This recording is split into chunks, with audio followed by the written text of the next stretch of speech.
Hello guys, welcome back to my YouTube channel. അപ്പോൾ ഇന്നത്തെ വീഡിയോയിലോട്ട് കടക്കുന്നതിന് മുന്നേ എനിക്ക് പറയാനുള്ള ഒരു കാര്യം, ഞാൻ ചെയ്ത ലാസ്റ്റ് വീഡിയോനെ കുറിച്ചാണ്. അതൊരു കട്ട് ഓഫ് പറഞ്ഞിട്ടുള്ള വീഡിയോ ആണ്. ഞാൻ പറഞ്ഞിരിക്കുന്നത് ഓൾ ഇന്ത്യ കട്ട് ഓഫിനെ കുറിച്ചാണ്. നമ്മൾ സ്റ്റേറ്റ് കട്ട് ഓഫ് അല്ല. നമ്മുടെ കേരളയിൽ കട്ട് ഓഫ് ഇച്ചിരി കൂടി മേലെ വരാൻ ചാൻസ് ഉണ്ട്. കാരണം എന്താന്ന് വെച്ചാൽ ഇവിടെ അത്യാവശ്യം കോമ്പറ്റീഷൻ ഉള്ള ഒരു സ്ഥലമാണ്. അതുകൊണ്ട് നമ്മളെ മാർക്ക് അത്യാവശ്യം മേലെ കയറാനുള്ള ചാൻസ് ഉണ്ട്. അപ്പം ഞാൻ ആ വീഡിയോ ചെയ്തത് ഓൾ ഇന്ത്യ കട്ട് ഓഫ് ആണെന്ന് നിങ്ങൾ അത് കാണുമ്പോൾ ഓർക്കണം. ആൻഡ് ഹോപ്പ്ഫുള്ളി ആ കട്ട് ഓഫ് അത് അടുപ്പിച്ച് വരും. അല്ലെങ്കിൽ എന്തായാലും കഴിഞ്ഞ പ്രാവശ്യത്തേനേക്കാളും കുറച്ചിട്ടേ വരാൻ ചാൻസ് ഉള്ളൂ. കാരണം കഴിഞ്ഞ പ്രാവശ്യം എന്ന് പറയുമ്പോൾ പേപ്പർ ഈസി ആയിരുന്നു. ഈ പ്രാവശ്യം നിങ്ങൾ എഴുതിയവർക്ക് അറിയാം പേപ്പർ അത്യാവശ്യം ടഫായിരുന്നു. അപ്പം നമുക്ക് എന്തായാലും ആ മാർക്ക് അറൗണ്ട് നമുക്ക് എക്സ്പെക്റ്റ് ചെയ്യാം. അപ്പോൾ ഇന്നത്തെ വീഡിയോയിൽ നിങ്ങൾക്ക് എല്ലാവർക്കും ഹെൽപ്ഫുൾ ആവാൻ ചാൻസ് ഉള്ള എൻ്റെ ഒരു എക്സ്പീരിയൻസ് ആണ് ഞാൻ ഷെയർ ചെയ്യാൻ പോകുന്നത്.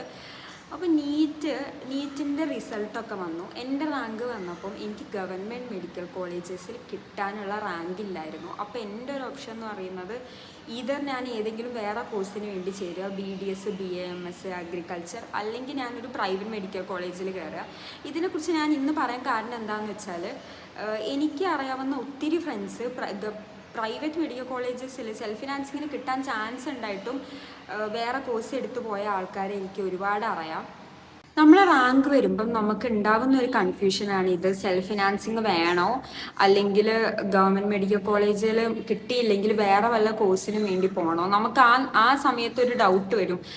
ആക്ച്വലി ഒരു എന്താ പറയുക, ഒരു 50 ലാക്കോ 40 ലാക്കോ അപ്രോക്സിമേറ്റ്ലി ഒരു 40 ലാക്കൊക്കെ കൊടുത്ത് പഠിക്കാൻ മാത്രം വേർത്തിയാണോ ഈ ഒരു കോഴ്സ്, അല്ലെങ്കിൽ ലോൺ എടുത്തു കഴിഞ്ഞാൽ ആ ലോണ് നമുക്ക് വീട്ടാൻ പറ്റുമോ, ഇതൊക്കെ ആയിരിക്കും നമുക്ക് അന്നേരമുള്ള കൺഫ്യൂഷൻ. ആദ്യത്തെ കാര്യം എന്താണെന്ന് വെച്ചാൽ ഈ റാങ്കൊക്കെ വന്ന് നമ്മൾ എക്സ്പെക്റ്റ് ചെയ്തതിനേക്കാളും താഴെയാണ് നമ്മളെ റാങ്കെങ്കിൽ നമ്മൾ ആകെ ഡിപ്രസ്ഡ് ആയിട്ടിരിക്കുന്ന ഒരു സമയമായിരിക്കും അത്. അന്നേരം നമുക്ക് ഡിസിഷൻ എടുക്കാൻ ഭയങ്കര കഷ്ടപ്പാടാണ്.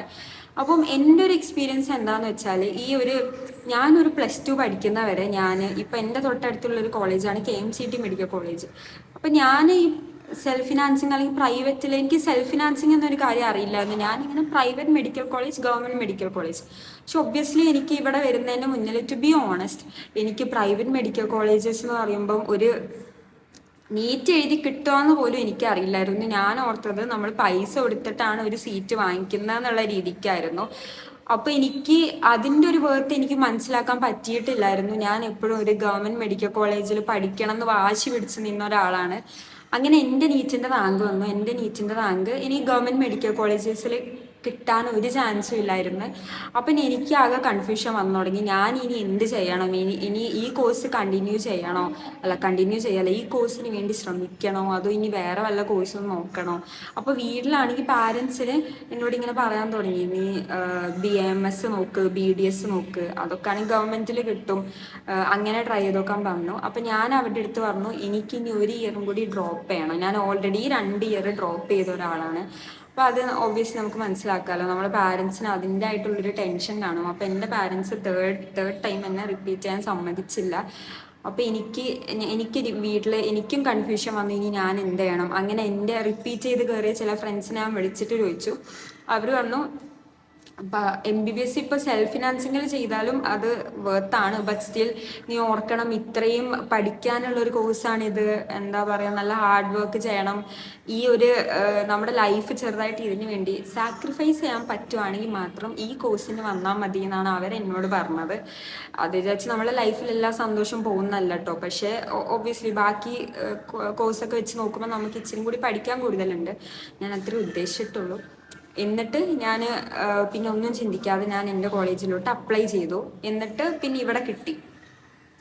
പിന്നെ ഇവിടെ കിട്ടിക്കഴിഞ്ഞിട്ട് ഇപ്പോഴും ആക്ച്വലി ഞാൻ ഫേസ് ചെയ്യുന്ന ഒരു കാര്യമാണ്. ഞാനിപ്പോൾ ട്രെയിനിൽ പോവുക, അല്ലെങ്കിൽ ഞാൻ എവിടെ ചെന്നാലും എന്നോട് ഇങ്ങനെ ഈ കുറച്ച് ഏജ് ആയിട്ടുള്ള ആൾക്കാരൊക്കെ എന്നോട് ഇങ്ങനെ ചോദിക്കും, എവിടെയാണ് പഠിക്കുന്നത്. അപ്പം ഞാൻ എൻ്റെ കോളേജിൻ്റെ പേര് പറയുന്ന സമയത്ത് എല്ലാവരും ഇങ്ങനെ അധികം പേരും ചോദിക്കുന്നതാണ്, ഓ പൈസ കൊടുത്ത് കിട്ടിയതല്ലേ, അല്ലെങ്കിൽ ഇത്രയും പൈസ കൊടുത്തിട്ടല്ലേ പഠിക്കുന്നത്.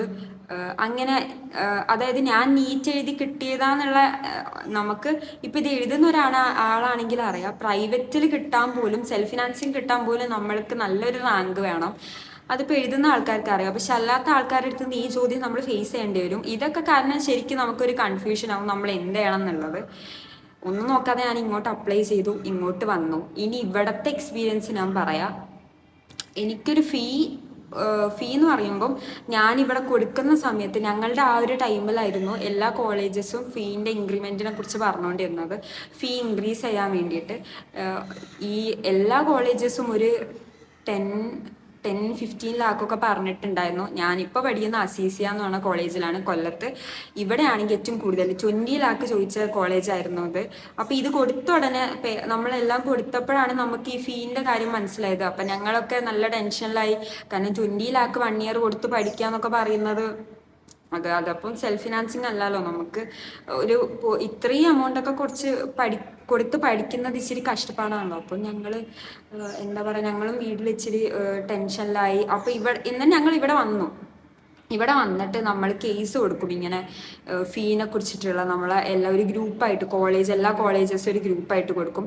അങ്ങനെ കൊടുത്തതിൽ ആ പ്രശ്നമൊക്കെ സോൾവ് ആയി. അപ്പം എനിക്കൊരു 1 ഇയർ ട്യൂഷൻ ഫീ 6,55,000 ഇവിടുത്തെ ഹോസ്റ്റൽ ഫീ 75,000 1 ഇയറിന്. 58,000 മെസ് ഫീ ആണ്. ഈ ഒരു പൈസയാണ് ഇവിടെ ഇപ്പം ഞാൻ കൊടുത്തുകൊണ്ടിരിക്കുന്നത്. അപ്രോക്സിമേറ്റ്ലി ഒരു 8 ലാക്കാണ് 1 ഇയറിൽ കൊടുക്കേണ്ടത്. പിന്നെ വേറെ ചിലവ് എന്ന് പറയുമ്പോൾ ഇവിടെ ഇപ്പം നമ്മൾ എന്തെങ്കിലും പ്രോഗ്രാംസ് ഒക്കെ നടത്തുവാണെങ്കിൽ സ്പോർട്സോ ആർട്സോ അല്ലെങ്കിൽ കോൺവക്കേഷനോ ഓണോ, അപ്പോൾ സീനിയേഴ്സ് ആണെങ്കിൽ നമുക്കൊരു ഫിക്സ്ഡ് എമൗണ്ട് പറയും. അധികമൊന്നും വരത്തില്ല. ഒരു 1,000-ന്റെ താഴെ ആണെങ്കിൽ 1,000 ഒക്കെ വരും. ജൂനിയേഴ്സ് ആണെങ്കിൽ നമ്മൾ അറിഞ്ഞുകൊണ്ട് കോൺട്രിബ്യൂട്ട് ചെയ്യുക. അങ്ങനെയാണ് ഇവിടെ പ്രോഗ്രാംസ് ആക്കി. ഇവിടെ അങ്ങനെ എക്സ്ട്രാ പൈസയൊന്നും വേറെ ഒന്നിനുമായിട്ട് വാങ്ങിക്കുന്നില്ല.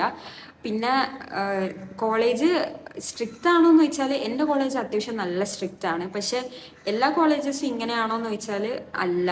പക്ഷെ എൻ്റെ കോളേജ് അത്യാവശ്യം സ്ട്രിക്റ്റ് ആണ്. അക്കാഡമിക്സ് പക്ഷെ വലിയ കുഴപ്പമില്ല, നല്ല ഫാക്കൽറ്റീസ് ഉണ്ട്. എന്താ പറയുക, അക്കാഡമിക്സിന് ഇമ്പോർട്ടൻസ് കൊടുക്കുന്ന ഒരു കോളേജാണ്. അപ്പം ഞാൻ ഇവിടെ വന്നിട്ട് ആക്ച്വലി ഞാൻ ഹാപ്പിയാണ്. കാരണം ഇത് സെൽഫിൽ പഠിച്ചാലും ഗവൺമെൻറ്റിൽ പഠിച്ചാലും ഈ കോഴ്സിനൊരു പ്രത്യേകത ഉണ്ട്. കാരണം ഈ കോഴ്സ് കഴിഞ്ഞ് ഇറങ്ങുമ്പോൾ നമുക്ക് ജോലി ഉറപ്പാണ്. നമ്മൾ ഗവൺമെൻറ്റിലാണോ പഠിച്ച് പ്രൈവറ്റിലാണോ പഠിച്ച് അല്ലെങ്കിൽ എത്ര മാർക്ക് കിട്ടി, ഇതിലൊക്കെ ഉപരി നമ്മൾക്ക് എത്ര സ്കില്ലുണ്ട് എന്നാണ് നോക്കുക. അപ്പം എവിടെ പഠിച്ചാലും നമ്മൾ നന്നായിട്ട് പഠിക്കുക, അതാണ് നമുക്ക് ചെയ്യാൻ പറ്റുന്ന കാര്യം.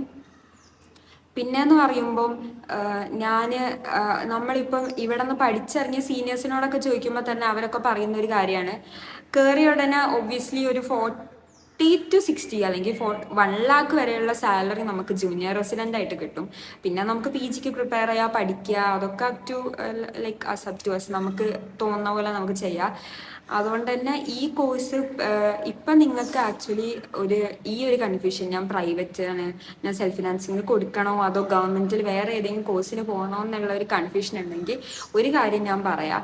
ഞാൻ ഒത്തിരി ആഗ്രഹിച്ചിട്ട് വന്നതാണ് ഈ കോഴ്സിലോട്ട്, നല്ല ആഗ്രഹിച്ചെടുത്താണ്. ഇവിടെ വന്നപ്പോൾ ഒത്തിരി പഠിക്കാണ്ട് മനസ്സിലായി, അതിൻ്റെതായിട്ടുള്ള കഷ്ടപ്പാടുണ്ട് മനസ്സിലായി.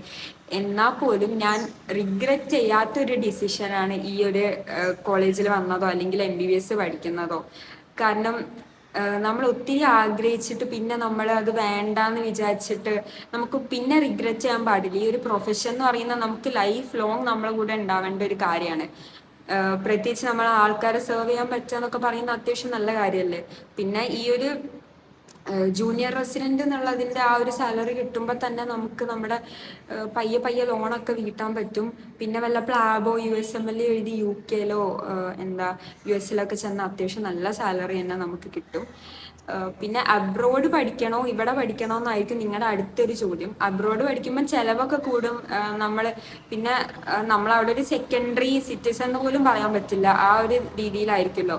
അപ്പോൾ മാക്സിമം ഇവിടെ കിട്ടുവാണെങ്കിൽ ഇവിടെ തന്നെ പഠിക്കുന്നതാണ് നല്ലതെന്നാണ് എൻ്റെ ഒപ്പീനിയൻ. അപ്പോൾ ഇതായിരുന്നു എൻ്റെ ഒരു ഞാൻ എടുത്ത ആ ഡിസിഷൻ. ഞാൻ ഒട്ടും റിഗ്രറ്റ് ചെയ്യുന്നില്ല, ഞാൻ നല്ല ഹാപ്പിയാണ്. ഇപ്പം ഞാൻ എൻ്റെ ഫൈനൽ ഇയർ എത്തി, ഇപ്പോഴും എനിക്കൊരു റിഗ്രറ്റും ഇല്ല. അപ്പം ഇങ്ങനെ കൺഫ്യൂഷൻ ഇരിക്കുന്ന ആൾക്കാരുടെ അടുത്ത് എനിക്ക് പറയാനുള്ളത്, നിങ്ങൾ കൺഫ്യൂസ്ഡ് ആവാതെ നിങ്ങൾ കറക്റ്റ് നിങ്ങളുടെ ആ ഗോളിലേക്ക് എത്തുക മാത്രമാണ്. അപ്പം ഈ വീഡിയോ ഇച്ചിരി പേർക്കെങ്കിലും ഹെൽപ്ഫുൾ ആവുമെന്നാണ് എൻ്റെ വിശ്വാസം. ഈ വീഡിയോ നിങ്ങൾക്ക് ഇഷ്ടപ്പെടുവാണെങ്കിൽ please do like, share and subscribe. അപ്പം ഇനി ഇതുപോലത്തെ കൂടുതൽ വീഡിയോസ് ഞാൻ ചെയ്യാൻ ശ്രമിക്കാം. അതുവരെ എല്ലാവർക്കും ടാറ്റാ.